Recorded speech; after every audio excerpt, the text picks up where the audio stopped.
Celina Lertora Mendoza es doctora en Filosofía y en Ciencias Jurídicas por la Universidad Católica Argentina. Investigadora del CONICET, ha sido profesora de la UBA, de la UCA, de la USAL y actualmente es profesora de la Universidad Nacional del Sur. Se especializa en Historia de la Filosofía Medieval, Moderna y Latinoamericana y en Epistemología. Tiene numerosas publicaciones. Es presidente de la Fundación para el Estudio del Pensamiento Argentino e Iberoamericano y coordinadora general de la Red Latinoamericana de Filosofía Medieval. Muy bien, Celina, tenés la palabra. Gracias por aceptar la invitación y te escuchamos. Gracias. Gracias por tu presentación, Claudio, y por haberme convocado para formar parte de la comisión de estas jornadas. Y lo que yo voy a presentar aquí está en la línea de la preocupación que ayer expuso Dulce Santiago. Celina, se te escucha bajito. ¿Podés subir tu micrófono vos? ¿Cómo? Se te escucha bajito. Yo lo tengo al máximo, a ver. Bueno. A ver ahora. Ahí, sí, ahora sí. Bueno, me lo acerqué más, sí, está bien. Muy bien, muy bien. Entonces Muy bien. digo que Ahora lo sí. que voy a presentar está en la línea de lo que ayer propuso Dulce Santiago y también la preocupación de la ponencia por el título y por lo que yo lo conozco de Julian Barenstein. No es un trabajo de investigación ni es un trabajo conforme a los cánones tradicionales académicos, porque creo que esta convocatoria, por lo menos yo así también la entendí, tenía una de sus finalidades, es hacer trabajos que puedan ser de difusión, de alta difusión, de difusión seria, acerca de algunas problemáticas no investigativas en términos de lógica o de técnicas de investigación, sino humanísticas. Y la preocupación humanística es una reflexión fundamentalmente. Esto es lo que yo quiero hacer y espero que así se entienda. Inteligencia artificial y elecciones de vida, un tema que me parece muy importante, el de la libertad individual. La inteligencia artificial se ha constituido en un factor omnipresente e insoslayable en nuestra vida. En realidad, es el último capítulo de una larga historia de la incorporación de productos científico-tecnológicos que arrancó hace más de un siglo con la radio y el teléfono, siguiendo con las técnicas de filmación, la televisión, la computadora, internet, los sistemas interactivos y un largo etcétera. De hecho, confiamos en que la ciencia y sus derivados tecnológicos mejoren nuestras actividades y nuestras condiciones de vida, lo que así ha sucedido sin duda, aunque también tenga sus efectos paralelos negativos en su uso indebido, en violencia política, militar y delictiva. Más allá de tales valoraciones éticas, las que acabo de mencionar, es un hecho que dependemos cada vez más de recursos técnicos, hoy organizados por la inteligencia artificial en cualquiera o varias de sus múltiples aplicaciones. Los sistemas administrativos, judiciales y en general los funcionarios y organizadores de la vida sociocultural y política presionan cada vez más para que los individuos se sumen a estas prácticas, buscando reducir su esfera de negatividad, propósito cuya concreción avanza constantemente. Somos cada vez más dependientes de la tecnología, lo admitimos y lo asumimos. Basta pensar en la parálisis que nos produce un simple corte de luz, aunque dure menos de una hora. Sin embargo, esta reducción tiene sus límites, que están dados por la esfera de libertad que rodea al dirigismo social, esfera individual en la cual cada uno tiene opciones fuera del sistema, es decir, que dentro del ordenancismo generalizado, de la cual la inteligencia artificial es parte, subsisten posibilidades de opción, aunque sean circunstanciales o marginales, y tal vez por eso son permitidas porque no obstan a los proyectos sistémicos.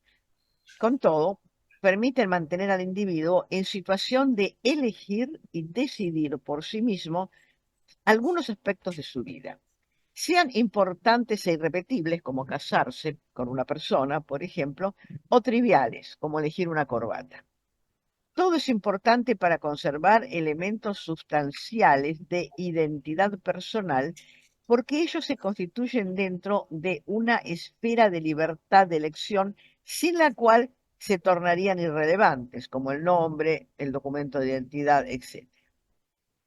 En general, se admite que esta esfera de libertad personal, aún restringida, sobre todo en sociedades ordenacistas, autoritarias y, por supuesto, las tiránicas, subsiste porque el legislador, digamos, llamemos legislador a eh, toda autoridad que impone una norma de cumplimiento eh, concreto y generalizado o universal, no puede prever todos los aspectos a ordenar y debe limitarse a un número de ellos que siempre dejan fuera algunas áreas opcionales. Un reconocido filósofo del derecho, Werner Goldschmidt, ya fallecido hace años, lo ejemplificaba en sus clases justamente en la Facultad de Derecho de la UCA y decía: el gobierno me obliga a pagar un impuesto y ahí no tengo libertad. Me pone plazos y lugares que restringen mi libertad. Pero dentro de esos límites puedo elegir, por ejemplo, ir el primer día o el último. Incluso supongamos me puede imponer el lugar, el día y una única hora. Aún así, conservo un ámbito de libertad. Puedo ir en auto, en colectivo o caminando, puedo ir con o sin corbata, puedo elegir la corbata. Y en efecto, todo esto, aunque limitadamente, constituye una esfera de libertad que el individuo conserva y, como dije, es importante que la conserve. Podemos entonces preguntarnos problemáticamente, ¿qué pasa si el individuo, consciente o inconscientemente, va renunciando a estas esferas de libertad de opción derivándolas a terceros? La psicología ha estudiado mucho el problema de la dependencia psíquica que llega a constituir una enfermedad mental de personas que derivan en terceros las opciones más elementales de su vida, por ejemplo, cómo vestirse, en qué restaurante comer, qué música escuchar. También es sabido que la persistencia de estos comportamientos puede conducir a un daño grave e irreversible de la personalidad. Pero esto entra en el terreno de la patología y no en nuestro planteo, aunque advierto esta conexión. Por otra parte, también hay que considerar una cierta tendencia, tal vez en ascenso, a descargar las responsabilidades propias en otro, sean la sociedad, la familia, el entorno laboral u otros individuos con los cuales el sujeto ha interactuado.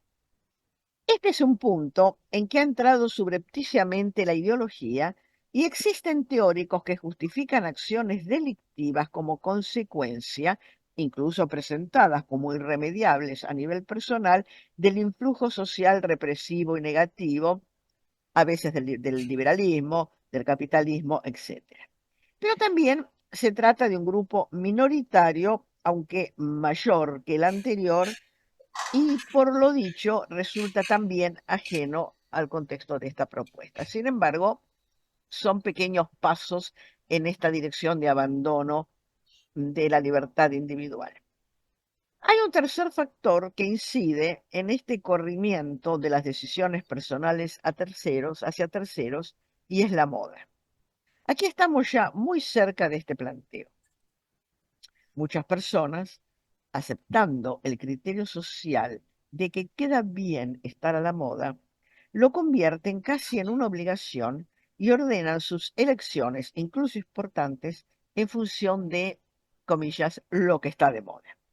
Sea un atuendo, una comida, una música, un color para pintar las paredes, un estado de muebles, pero también hasta una carrera profesional. Esto, hago un pequeño paréntesis, lo hemos visto y se ve, por lo menos en Argentina y creo que en otros países también, en las propagandas de las universidades. La carrera que está de moda es corta y que le da una inmediata salida laboral. El tema de la moda de la carrera entra en el proceso de marketing de la oferta universitaria. Considero que ya entramos en el terreno de lo socialmente peligroso, percepción que se agudiza y algunos políticos, periodistas y pensadores lo advierten y lo dicen, cuando la moda es una corriente política que puede llegar a ser elegida sin suficiente reflexión crítica. Aquí hago también un pequeño paréntesis. No me estoy refiriendo a ninguna corriente política en especial de tipo ideológico.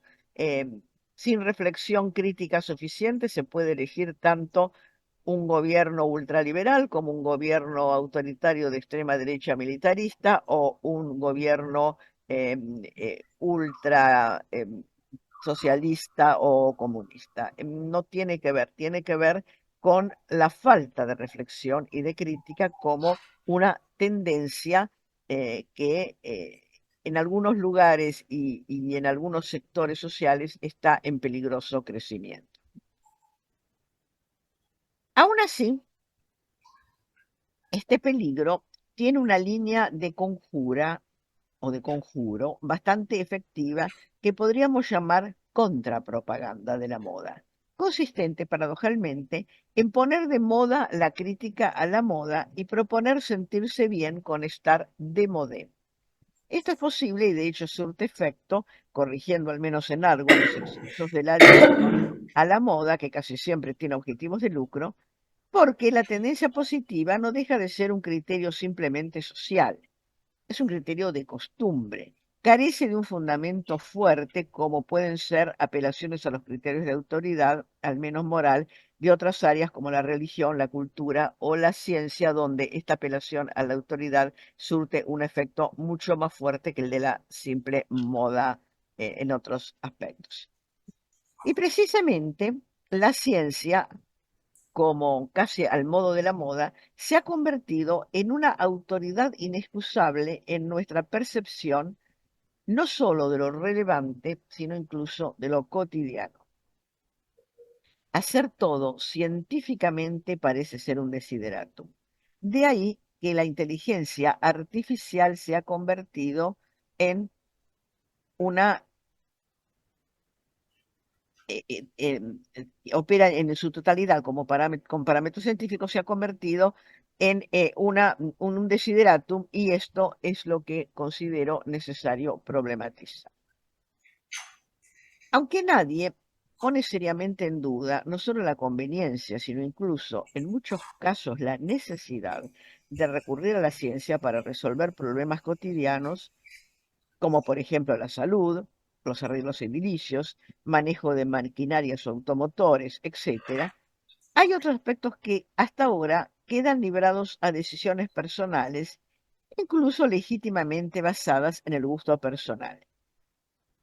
Así, por ejemplo, la ciencia interviene en nuestra práctica alimenticia en algunos aspectos relevantes, como la nutrición básica, regímenes para resolver problemas digestivos o necesarios si se tiene una afección orgánica. Pero lo demás se mantiene el gusto personal. A nadie se le hubiera ocurrido hace apenas 2 lustros consultar, entre comillas, científicamente cuál es la comida más rica o la ensalada más perfecta.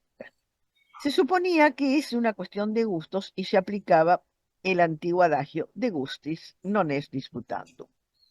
Pero esto ha variado. Estamos viviendo permanentemente en todos los medios difusivos que se consulta y esto lo digo con estas palabras textuales, se consulta a la inteligencia artificial y ella responde con un dictamen inapelable que además se gradúa, de modo que siempre hay una escala con un primero y un último que va de 3 a 10 y en algunos casos hasta 20 ítems, pero sobre una base, digamos, posible de miles de alternativas. Estos temas sobre los que se consultan son de lo más diversos y se relacionan de tal manera que en conjunto abarcan todas o casi todas las esferas de la vida personal. Voy a poner aquí, a modo de simple ejemplo, 3 casos que me han parecido particularmente chocantes y que se anuncian en los medios, encabezados por una pregunta. Primera, ¿cuál es el nombre de niño o niña más bonito según la inteligencia artificial? La pregunta misma, más allá de la inteligencia artificial, es problemática. ¿Qué es más bonito en materia de nombres? Porque el nombre de una persona es un producto culturalmente diversificado, no solo por el idioma, sino por las tradiciones históricas, culturales, religiosas, y también es una tradición familiar. Por supuesto que los padres, en lo posible, buscan nombres, ya, digamos, bonitos o que a ellos les parezcan tales, pero siempre dentro de ciertos rangos. Así, por ejemplo, si son muy cristianos, tendrán inclinación a poner a sus hijos nombres de santos. Si querían mucho a sus abuelos, probablemente elijan algunos de sus nombres. Pero esta propuesta implica dejar de lado, la propuesta de buscar el resultado en la inteligencia artificial, todas estas tradiciones e incluso el gusto personal de los padres para que elijan los nombres que según la inteligencia artificial son los más bonitos, aunque a los padres les suenen raros. Yo hice esta experiencia y busqué entre los nombres más bonitos que da la inteligencia artificial en uno de estos casos, y realmente los 4 o 5 primeros no eran castellanos ni siquiera occidentales, eh, podrían parecer hindúes o árabes, pero que sonarían rarísimos en cualquiera de nosotros. Esto tiene un efecto diluyente de todas las tradiciones que contribuyen a la identidad personal, familiar, social, nacional, etcétera, y que permiten al individuo ser un yo situado en esta tradición múltiple. Pero sobre todo, creo que debe problematizarse el método empleado para llegar a ese listado de los 10 o 20 nombres más bonitos en el contexto global. Hasta donde se sabe, se procede acumulando una serie de variables como por ejemplo, cuál suena mejor, y esto depende además de la lengua. Solo se podría decir cuál suena mejor en francés, en inglés o en turco, pero no en general. Además, los que más aparecen públicamente, y esto depende sobre todo de la magnitud de los medios. Un nombre típico de un país pequeño de pocos habitantes nunca alcanzará un rango como para figurar entre los primeros. También, otro parámetro es cuáles son los nombres más registrados en los últimos años en las partidas de nacimiento. Esto se ha intentado en Barcelona y con gran sorpresa para todos, no es ningún nombre tradicional, ni barcelonés ni catalán, sino que es un nombre, el nombre de Mohamed, Mahoma, porque hay una gran cantidad de musulmanes que además tienen muchos hijos. ¿Cuáles son los nombres más registrados, como digo, en las partidas de nacimiento? Y si aquí no se hace un distingo, pasa lo mismo. Los países más poblados llevan la delantera fácilmente.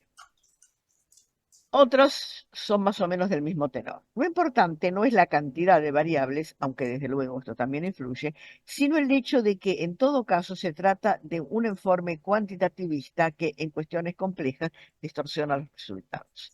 En resumidas cuentas, esta idea de preguntar y seguir la inteligencia artificial en los resultados de cuál es el nombre más bonito, eh, puede llegar a tener un efecto disolvente en la identidad personal e incluso en la identidad de algunos grupos sociales en muchos lugares. Segunda cuestión pregunta. ¿Cuál es la mejor manera de pasar la tarde de un domingo lluvioso según la inteligencia artificial? Esto apareció varias veces en medios en Argentina. Aunque parezca increíble, estuvo en circulación varios días. Realmente cuesta creer que haya alguien que haya consultado esto y sobre todo que apareciera reiteradamente, lo que puede dar la pauta de que realmente se consultaba. Desde luego, nos estamos refiriendo a un ámbito urbano, como es el de la ciudad de Buenos Aires. No voy a referirme a la escala propuesta, cuáles son los lugares más bonitos, perdón, mejores para pasar una tarde lluviosa de domingo, sino al hecho mismo, a diferencia del caso anterior, sino al hecho mismo de proponerla. Volvemos al tema valorativo subrepticiamente. Se propone el mejor modo en una escala en que, por cierto, se puede elegir el primero, el segundo o el décimo, pero no cabe duda que se invita indirectamente a optar por el primero o alguno de los 3 primeros o algo así. Lo mismo que en el caso anterior, el resultado se compone compulsando un conjunto de variables tratadas en forma estadística.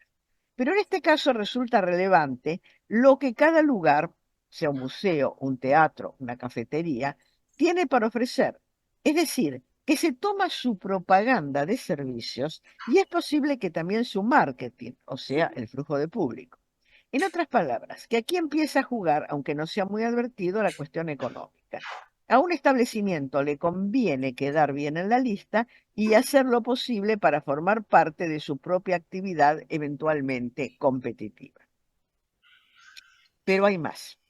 Delegar en la inteligencia artificial la decisión de cómo pasar una tarde lluviosa de domingo cancela no solo el gusto y la decisión personales, si se trata de un solo individuo, sino, y esto es más grave, cancela una discusión grupal acerca de dicha decisión.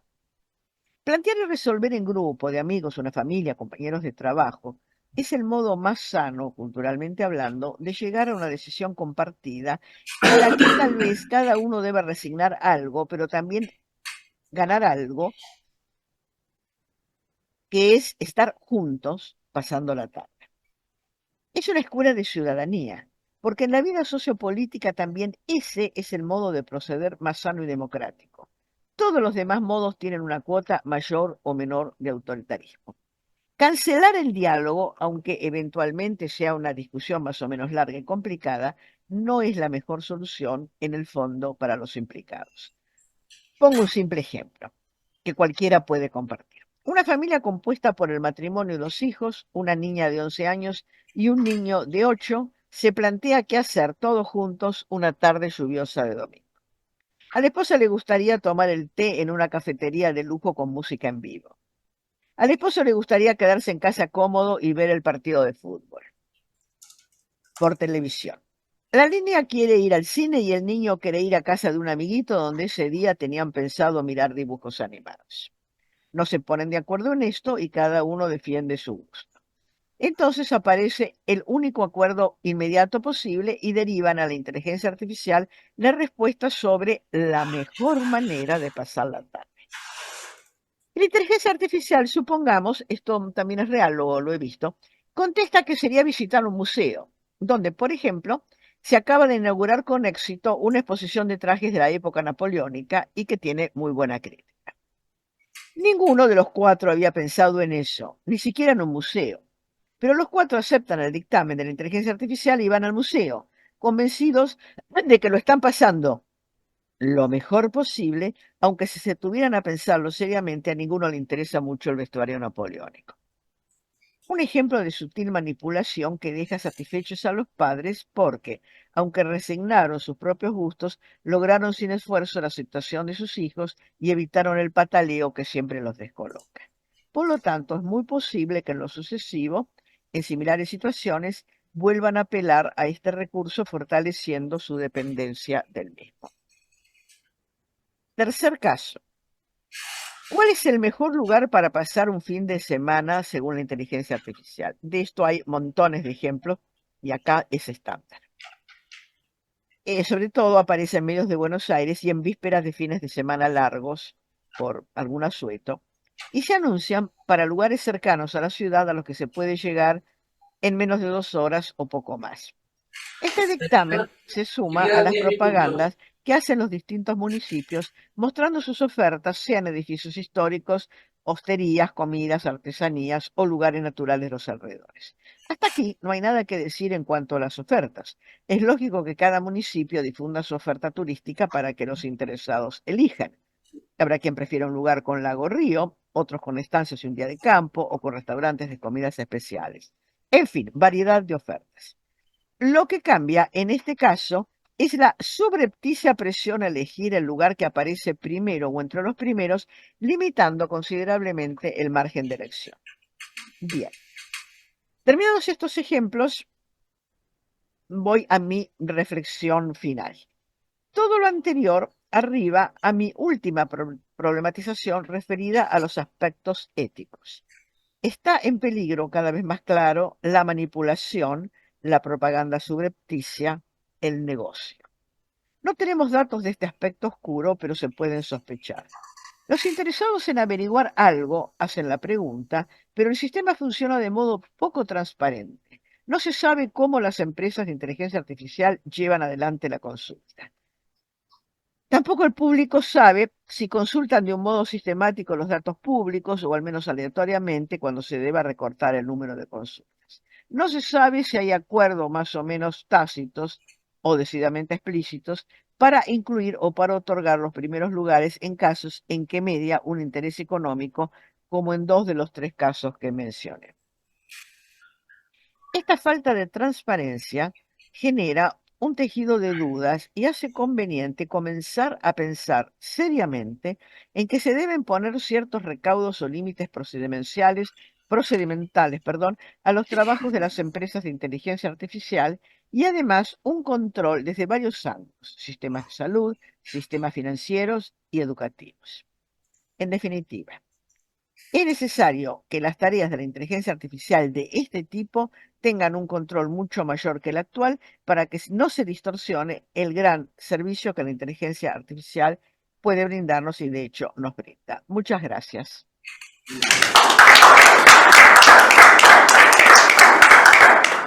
Muy bien, muchas gracias, Celina. Tenemos unos 7 minutos para preguntas. Octavia, levanta la mano, por favor. Ahí tenés la palabra. Hola, Celina.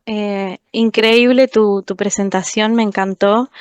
En esta línea, vos planteás esta cuestión del control o de establecer límites procedimentales a las empresas que diseñan la IA, pero yo todo lo que dijiste me hizo pensar en la cuestión de la educación, ¿no? De que los sujetos no necesiten o puedan requerir otras formas de llegar a esas decisiones que quieren tomar y que no lleguen a la IA para que les diga qué hacer, sino que lo utilicen solo en los momentos en los que lo necesitan como un instrumento, pero no como esta toma de decisiones sistemática. Entonces yo ahí te consulto, ¿cuál sería, qué pensás vos del rol de la educación para que justamente el sujeto valore su subjetividad y entienda lo que significa la inteligencia artificial, entonces no incurra en la inteligencia artificial para que le dé esa respuesta? Capaz fue un poco complicada la pregunta. Sí, sí, no, te entiendo Gracias. perfectamente. Sí, la respuesta es compleja porque yo siempre considero que la educación tiene una función esencial en casi todas las cosas. El problema no es decirlo, sino cómo se lleva a la práctica. Porque la realidad es que la educación es un sistema complejo en el cual por una parte están los docentes, por otra parte están los padres que mandan a sus hijos a la escuela, por otra parte están los mismos niños que van a la escuela y por otra parte una sociedad que tiene desde el periodismo, los funcionarios, etcétera, ideas acerca de eh, cuán qué papel, cuán importante es el rol de la educación formal, digamos. Eso por una parte para la educación formal. Por otra parte, cada vez es más grave, y digo grave en el sentido ético también, porque no tiene controles. Justamente, mal o bien, la escuela formal tiene algún control, aunque a veces también mal hecho, mal dirigido, ideológicamente dirigido. Esto lo hemos vivido en muchos países y lo vemos, ¿no? Eh, pero además hay una educación informal. Hay una educación informal que está convirtiéndose en una especie de superestructura de la educación formal que en algunos casos la ahoga. Y yo creo que ese es el punto, donde toda la sociedad está convirtiéndose en un instrumento, en un agente de educación informal. Digamos, por ejemplo, los medios que sacan la propaganda, por ejemplo. Los periodistas que hacen estas observaciones o comentarios acerca de qué es lo que dijo la inteligencia artificial sobre la mejor comida para comer un sábado a la noche. Esto me hace pensar que tenemos que repensar el tema de la educación, que es un gravísimo problema, Pero desde mi punto de vista, lo más inmediato me parece que es exigir transparencia, por una parte, a estas maneras de proceder, a estas estrategias de las empresas que hacen inteligencia artificial, y que esto sea dado a conocer públicamente. No es lo mismo que una persona crea inocentemente que una empresa de inteligencia artificial tomó realmente, hizo un estudio en los 100 barrios porteños sobre los miles de restaurantes para contestar cuál es el mejor restaurante para comer achuras en, en un domingo al mediodía, eh, sino que en realidad hizo una investigación sesgada o recibió sobres bajo cuerda de algunos restaurantes que aparecieron en los primeros puestos. Me parece que la transparencia es una forma de educación también, y la que yo veo como más inmediata en estos momentos. Eso es lo que te podría contestar así, en una situación que verdaderamente es muy difícil y muy compleja. Bien. Tenemos tiempo para una preguntita cortita, 3 minutos. Ahí te agradece Octavia, Celina. Dice, excelente, Celina, muy interesante, muchísimas gracias. ¿Alguna pregunta más?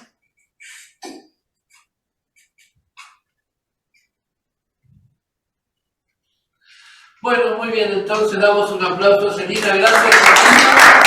Gracias.